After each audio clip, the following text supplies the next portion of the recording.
You get the feeling that Jim Bob Cooter's having a pretty good time as the offensive coordinator of the Indianapolis Colts, too. It's not just Lou Anarumo on the defensive side having a lot of fun. Jim Bob Cooter having a lot of fun as well. The weapons that are being deployed by the Colts and the way they're being deployed and being utilized by Daniel Jones is just different.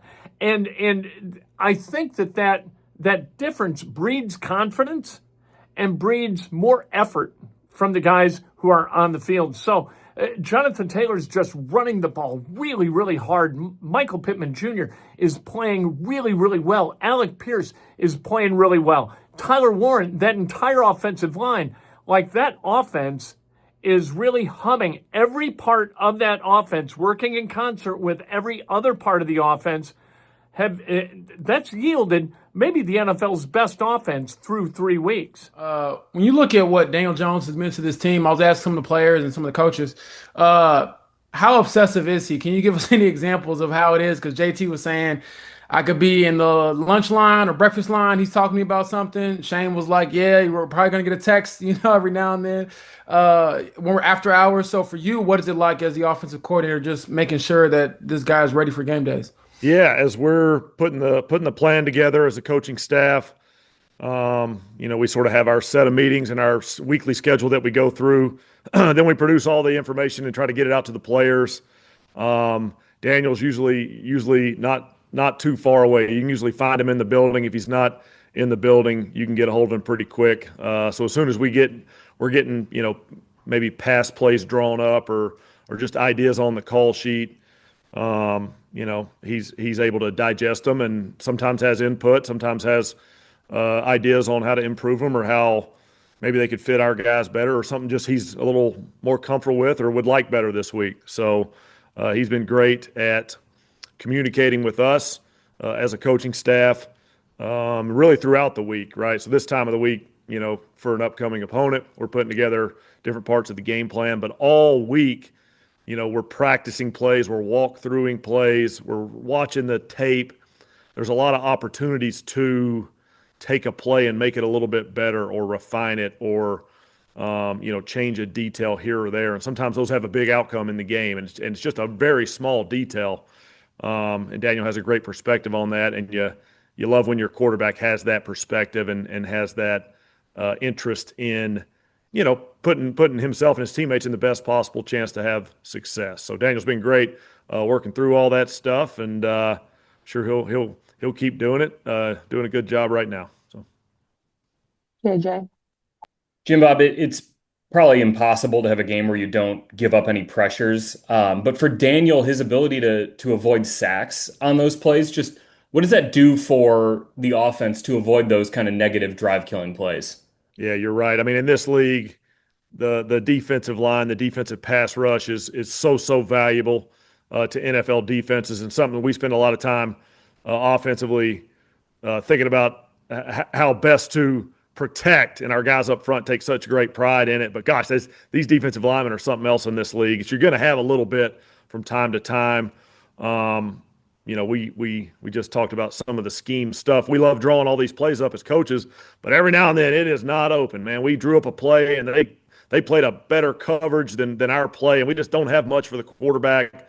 For him to be able to maybe take off running and get a first down, or maybe it was there, but there was a little something in the pocket and he had to move. For a quarterback to turn an occasional 3rd and 5 or 3rd and 8 into a first down is pretty valuable in this league because they are difficult. Converting those 3rd downs are difficult. So it's been good to see him make a couple of those plays. It's been valuable for us, and we'll keep pushing to draw up good 3rd down plays so they can maybe he can have a little better shot on time, and we'll keep fighting and all that good stuff. But it's been really valuable. Different subject, but you obviously were with Stafford for a decent chunk of time in Detroit. I've heard him referred to as like your favorite quarterback's favorite quarterback. What about him just has made him such a successful quarterback in the NFL for so long? Yeah, I was lucky enough to be around him for 5 years, I believe. When I first got there, he was I guess we all were a little bit younger back then, but he was a little bit younger, and I think he was known as a gunslinger. But spending about 5 minutes with him in the meeting room, you can figure out he's really, really intelligent, really, really cerebral. He loves football, loves the game, and that's a pretty good combo. He's pretty talented as well. I think that goes without saying. But it's a great combo for a quarterback to sort of have. I think you said it right. Certain quarterbacks like watching certain guys, and Stafford's always been a favorite of everybody to watch on TV. Plays good ball, still playing good ball. Got a little more gray in his beard than he used to, but he's still ripping the ball around every time they show up on crossover tape. See some pretty impressive throws, and he sure does appear to have mastery of that offense, and he's able to direct his guys where he needs to. He's fun to watch. Hoping to have more fun watching him every week, but this week for us Colts fans and coaches and players. But obviously a very, very highly respected player in this league, and somebody love to watch him play. Joel. Jim Bob, it feels like for a while now in the NFL, we've talked a lot about quarterbacks making plays off schedule. What can they do when the play breaks down, that kind of thing. And obviously that's important, but have we lost something a little bit in talking about guys who make plays on schedule and can work within the offense and take advantage of what the offense has for them?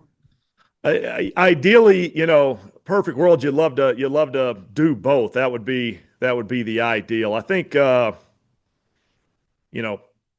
we try so hard as a coaching staff, and it's just an overall offensive unit, to put our players in a great spot to have success out there. And we're drawing all these plays up, and we think we have a great reason why it's going to work. Sometimes it does, sometimes it doesn't. When it does, you really want the quarterback to take advantage of that thing and get the ball out where he needs to on time, and let our guys go play within that system. And that's when the ball gets distributed and everybody's getting their touches. And, the ball's out pretty quick because probably one of the early reads was open because the scheme was maybe good on that particular rep. But there's going to be times when that's not the case, whether it's a better defensive scheme call by the opposing defensive coordinator or just great coverage or a great pass rush or any of those things. And that's when the off-schedule stuff takes over. So both those opportunities exist, for all NFL quarterbacks. You want to take advantage of both options of that thing. And as a coaching staff for us, we spend a whole lot of time really trying to put them in the best possible position to be able to play on schedule. And shoot, we hope we got to play up against a coverage that we like, and the first read's open or maybe the second read's open. But that's not always reality. So both have value. We sure do appreciate when the first read's open, second read's open, and quarterback gets the ball out on time. We get a catch and, keep the thing going. The O-line appreciates it because the ball's out, with some timing, with some tempo, and that's valuable for the whole team. So it all works together. Both those things are valuable. Sometimes the narrative comes and goes based on maybe what's going on in the league or what's new in the league the last 5 or 10 years, and I understand that. But no, playing on time is great when the scheme's right. We have time for a few more, Stephen. Hey, Jim Bob, watching Pitt the last couple of weeks versus the way he was able to move last year because of the injury, he looks like a different guy. How, with your perspective, how much can you, how much can you share with us of just, kind of how he just looks different, I guess, from what we're seeing right now versus his limitations last year? Was he pretty limited? Yeah, he's running around playing good football right now, isn't he?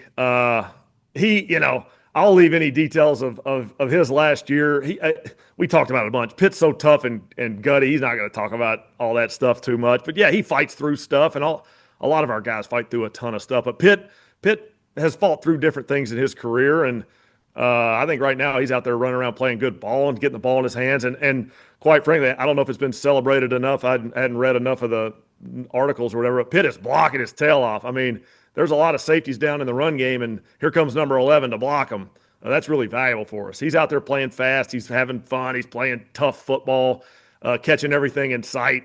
Just being Pitt. He's just being Pitt. So great to see that. We got to, we'll keep that going with him and, keep moving him around so he's doing different things in different spots and all that good stuff. Yeah, he's running around looking good, playing good ball. It's early in the season. It's been good to see. Been fun. Does it make it easier for you to get other guys to buy in, and your guys do anyway. But does it make it easier for you to get guys to buy into those other aspects of the game when the guy who's making $20 million is doing it? I think it's so important that your best players sort of encompass the values that you think are important. And you know, there are many roles that happen within a football play, within a football game. Some of them are very unselfish. They don't get talked about much, and it might be wide receiver blocking in the run game. How many articles have been written? Maybe just a few, but not many. How many articles are written about that? But it does matter, right? It does matter for JT popping that run through the second or third level of the defense. It's something we really value as a team, as an offense. If I'm a young receiver and I see Michael Pittman blocking, I can't not block. How could I not block? And I think it's good for the whole offense when we try as a coaching staff to celebrate those unselfish decisions and movements and sort of actions that our guys do. So the veterans set the tone of the whole thing around here. And when the vets go about their business the right way, and we're so lucky to have a great group of veterans that do that day in, day out, they just attack every day. It sets the culture, and then the young guys, they have no choice but to follow. They don't know any better. What do we do around here? We block safeties in the run game. We're receivers. That's what those guys do. We got a really good group of guys doing that. And Pittman just really had a nice week last week of playing good football. Thanks. Kevin. Hey, Jim Bob. JT's numbers in the second half are pretty eye-popping here this season. What do you point to for that? He just is relentless going about his business carrying the football. There are going to be certain games where whether or not you have a certain plan going in and the defense makes an adjustment and you have to readjust sort of your run game plan, or just maybe different aspects of the offense are working a little bit and it loosens up some of those run looks. I think sometimes that factors into maybe a run feeling a little bit different in the first quarter than the third or the fourth. But JT keeps coming. JT gets stronger as the game goes on. I think he's out there running hard, whether it's the first quarter, the fourth quarter. Anytime he's out there able to play, he's out there playing hard, and our guys up front are blocking hard. And whether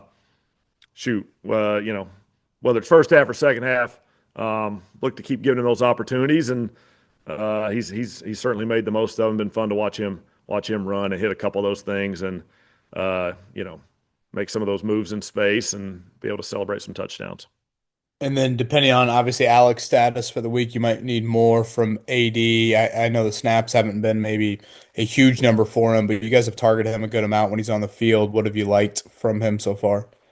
Yeah, I think when AD's number is called, AD is going to be ready for the action. And whether or not that's the case for how many snaps each week is always a little bit different story. But I've kind of sat in this chair at this table about 10 different times and said, I am betting on AD Mitchell. So if AD's called to play a very large role in a game plan one week, I'm betting on success for him. And he's a young player. He's learning.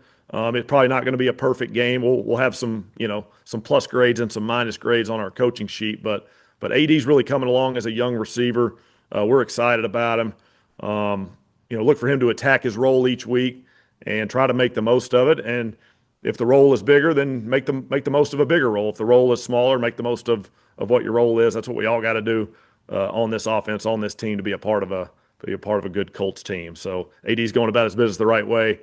He's working hard. I saw him putting in work just a few minutes ago here on a Tuesday. He's putting in the work that's needed to be put in to go have success.